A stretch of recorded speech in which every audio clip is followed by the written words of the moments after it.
Nous sommes le 22 août 2015, nous sommes ici à Montalivet, dans le nord du Médoc, en Gironde. Donc ici nous avons un endroit marécageux. C'est un marais qui fait vraiment plusieurs kilomètres de longueur, plusieurs kilomètres de largeur. Donc à perte de vue, il y a des roseaux. Ici on voit les roseaux de près là. De temps en temps des fleurs de salicaire, des fleurs des liserons, voilà. Et ici, à cet endroit, il y a une zone où il y a des chasseurs qui installent leurs cabanes. Et on peut s'apercevoir ici qu'ils ne trouvent rien de mieux que d'installer ici les plantes invasives que sont les herbes de la pampa. Voilà. Donc au lieu de protéger leur cabane de la vue des oiseaux avec des roseaux qui sont naturellement présents ici, comme par exemple cette partie de cabane là, ou avec toute autre plante,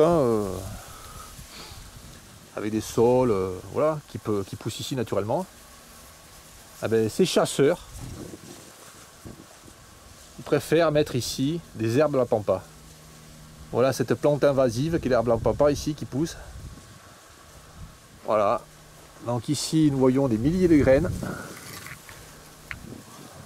Là. Qui vont se répandre jusqu'à 20 km de distance. Pour moi, ce ne sont pas des chasseurs qui font ça. Ce sont des viandards, ce ne sont pas des chasseurs. Et les autorités ici dans la région laissent faire, puisque c'est pas caché là, c'est facilement accessible ici là, par la route là, donc c'est pas un endroit vraiment isolé. Donc ils laissent faire ça, ils laissent faire l'installation ici par les chasseurs de plantes invasives, que sont ces herbes de la pampa qui viennent d'Amérique du Sud et qui envahissent ici la région, autour de Bordeaux particulièrement, et puis aussi dans le Médoc, on voit des endroits où il y en a beaucoup. Voilà, donc personne ne fait rien, c'est pas la première fois que je vois des cabanes de chasseurs, avec beaucoup d'herbes de la pampa autour. C'est absolument stupide. Voilà. Voilà, nous étions en bas, 100 mètres. Voilà, ici passe un petit canal de 4 mètres de large. Donc à contrario ici, au bord de ce petit canal, les plantes autochtones ici, comme la salicaire, comme ici celle-ci qui a été épargnée. Ben, ces plantes autochtones sont impitoyablement broyées. Voilà. Donc ici naturellement, là au bord d'un petit canal comme ça, vraiment il y a beaucoup de fleurs, de salicaire. D'autres plantes aussi peuvent pousser, des angéliques, des plantes très attractives pour les insectes. Ben, ici non, tout est broyé sur le côté là. Voilà. On voit des plantes là qui sont dans l'eau, des plantes qui sont sorties de l'eau aussi là, ils ont curé aussi. Voilà, destruction, grosse destruction ici de l'environnement. Voilà. Et là aussi il y a un canal un peu plus gros là. Également pareil sur des kilomètres. Toute la végétation ici, toutes les graminées. Tout ce qui est roseau, tout ce qui est iris, tout ce qui est massette, tout ce qui est plante spécifique des marais qui pousse le long là, ben, c'est supprimé. Je sais pas pourquoi. Voilà, ça fait des tas énormes de végétation. Et beaucoup de ces végétations tombent dans l'eau. Ce qui vraiment fait que l'eau devient un peu croupie. Voilà, on voit qu'ils ils viennent avec les engins là. On voit qu'ils coupent aussi vraiment les plantes qui poussent dans l'eau. Voilà. Ah, j'ai mal de mon pied pour l'échelle. Voilà. Et ceci sur des kilomètres et des kilomètres.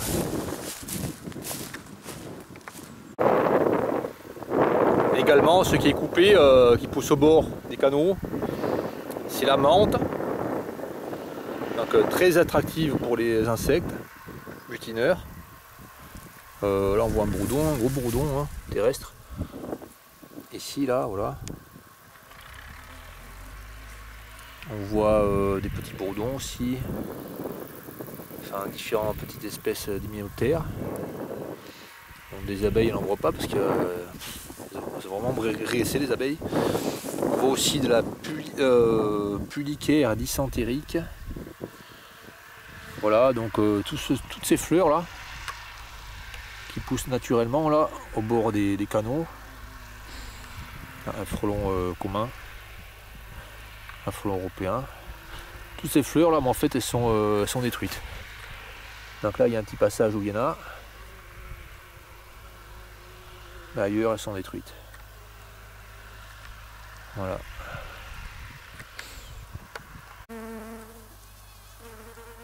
Faut aussi observer un peu plus loin des salicaires butinés par les petits hyménoptères. Celui-ci un petit peu plus petit qu'une abeille. Voilà un des rares endroits là sur le bord des canaux qui n'a pas été broyé. Enfin c'est un peu plus loin, un des rares endroits qui n'a pas été modifié depuis pas mal de temps. Puisque nous voyons ici des joncs. Donc les joncs ce sont des plantes vivaces qui restent verts. C'est des plantes qui restent vertes pendant l'hiver. Voilà. Donc ici c'est préservé sur un petit passage. Voilà, le canal il est là-bas. Sinon beaucoup de fleurs sont supprimées par les broyages qu'ils font sur le bord des canaux. Ce que nous voyons aussi comme fleurs au milieu des roseaux, ce sont ces liserons là dont j'ai parlé au début, que j'ai pas filmé en fait. Donc voilà les fleurs de liseron qu'il y a ici. Donc il y en a vraiment beaucoup des endroits. On voit que les roseaux sont entourés de liserons. Voilà. Ici, là. Également les liserons sont butinés par les abeilles, par les bourdons, enfin tous les hyménoptères. Enfin beaucoup d'hyménoptères. Ce qu'il y a d'autre également en quantité dans les marais, ici là, à Montalivet là, il y a donc nous voyons ces fleurs là séchées là qui ont fleuri il y a quelques temps, c'est en graines, c'est monté en graines. Ce sont ces oseilles. Voilà, donc très grandes, hein, qui font 2 mètres. Hein. Voilà, donc ici on voit les feuilles de ces oseilles. Voilà, on voit la tige là.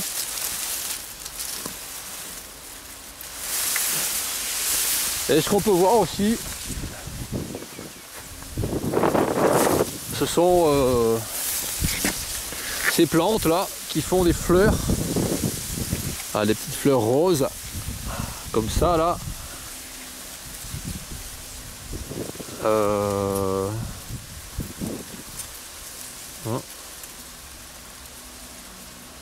C'est la salicaire ça. Ah ouais, c'est la salicaire. Je crois que c'est autre chose. Donc ici, bon, il y a beaucoup de fleurs. Hein. En fait, ce que je veux dire, c'est qu'on peut voir, c'est aussi l'épilobe hirsute. Voilà, je crois que c'en était une, mais c'est la salicaire. Donc il y en a beaucoup dans les marais aussi. Voilà, donc ici de la richesse végétale. Et ici un roseau, vu de près. Voilà, ici c'est ce qui pousse en grande quantité.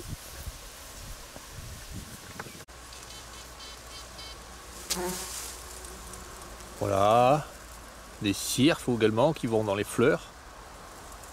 De liserons. Ici beaucoup de liserons. Nous sommes 50 mètres plus loin en fait sur la route, enfin le chemin qui longe le canal. Bon, toujours autant broyé là, le long du canal. Hein. Pas de fleurs, rien, la terre mise à nu. Voilà. Mais malheureusement, alors qu'ici il y a des saules qui poussent naturellement, ben, ce qu'ils font ici, c'est mettre un saule pleureur. Voilà ce que font les aménageurs ici. Voilà, un saule pleureur, qui n'est pas une plante de la région là. Donc je veux bien qu'il y ait des saules pleureurs dans les villes. Je veux bien qu'il y ait des saules pleureurs dans les parcs, dans les villes.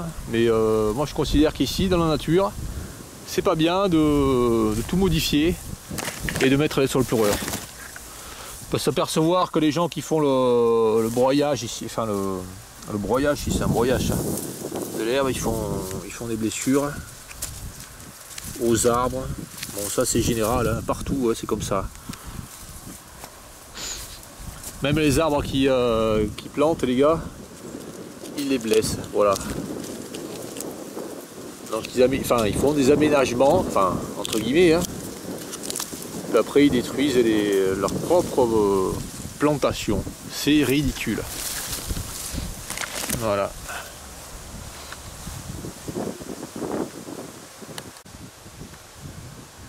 Voilà, nous étions au premier, il est blessé. Le deuxième également est blessé. Voilà, le troisième, enfin, pareil, il est blessé. Donc c'est pas un arbre isolé comme ça qui est blessé. Ils sont tous blessés, voilà, c'est systématique. Voilà. Donc c'est pas les arbres autochtones, c'est pas grave. Enfin voilà. Alors je sais pas qui s'est équipé l'installation de ces arbres comme ça, à des endroits. Comme ça, bon, des espèces de parcs là, aménagés là, en fait. Enfin, elles sortent le parc ici là en fait finalement. Avec des bancs publics là. Et voilà. Donc ils installent des arbres. Je pense que c'est nous qui payons, hein. C'est par les impôts qu'on paye. Hein.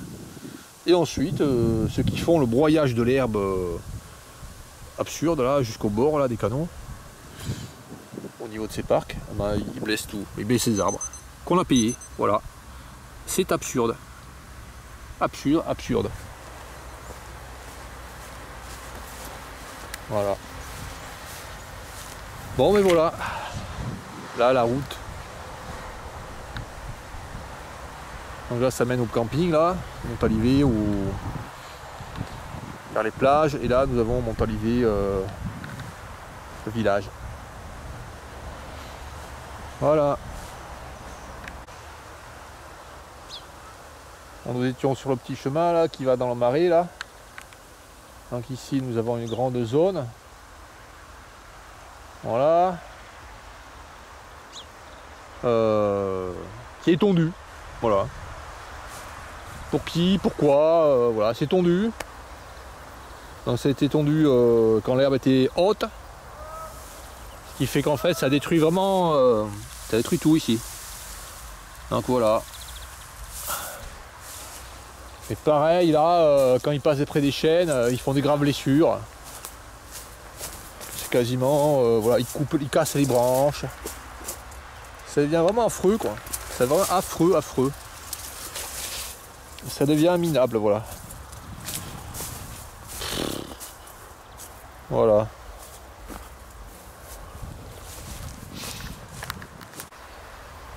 Voilà, nous arrivons à l'arbre suivant, un frêne. Et là, nous observons encore des graves blessures sur le côté, là. Chaque fois qu'ils passent ici avec les engins, ils peuvent pas, les gars, s'empêcher de faire des graves blessures. C'est incroyable, incroyable, incroyable. Il y a un passage vraiment d'une largeur énorme. On pourrait passer deux tracteurs l'un à côté de l'autre, là, entre le canal et puis l'arbre, mais non, c'est pas possible. Hein. Les gars, ils blessent à chaque fois. Voilà.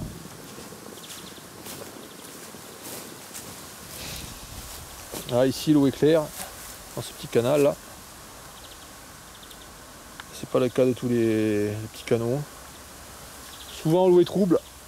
Elle est trouble tout simplement parce que sur le bord des canaux, ils broient l'herbe, ils mettent la terre à nu. Quand il pleut, bah forcément la terre ne tient pas. Elle va dans les canaux là. Après ça, l'eau se jette souvent, enfin je sais pas celui-là, mais l'eau des canaux va se jeter dans les rivières. Après dans la Garonne, après on va dire oh la Garonne devient de plus en plus boueuse. En fait c'est en raison des pratiques comme ça qui se font un peu partout. Pratiques complètement débiles. Voilà également là encore un arbre. Blessé là, c'est affreux. Un frêne encore, blessé. Bon voilà, c'est partout comme ça. Hein. Et puis on voit qu'ils ont fait des plantations là, ridicules. Ridicules. On ne sait pas ce que c'est comment ça, je vais voir de près. Bon je sais pas. À propos, je sais pas si c'était un solpeureur tout à l'heure qu'on nous a vu, je sais pas. Mais en tout cas il blesse les arbres hein, qui plantent. Là peut-être que là-bas c'est un solpeureur, oui. Bon je sais pas. Il faut voir les feuilles exactement comme elles sont. Bon, si en tout cas quand ils mettent un arbre, ils mettent un poteau vraiment énorme, c'est ridicule encore. Des dépenses pour rien, toujours.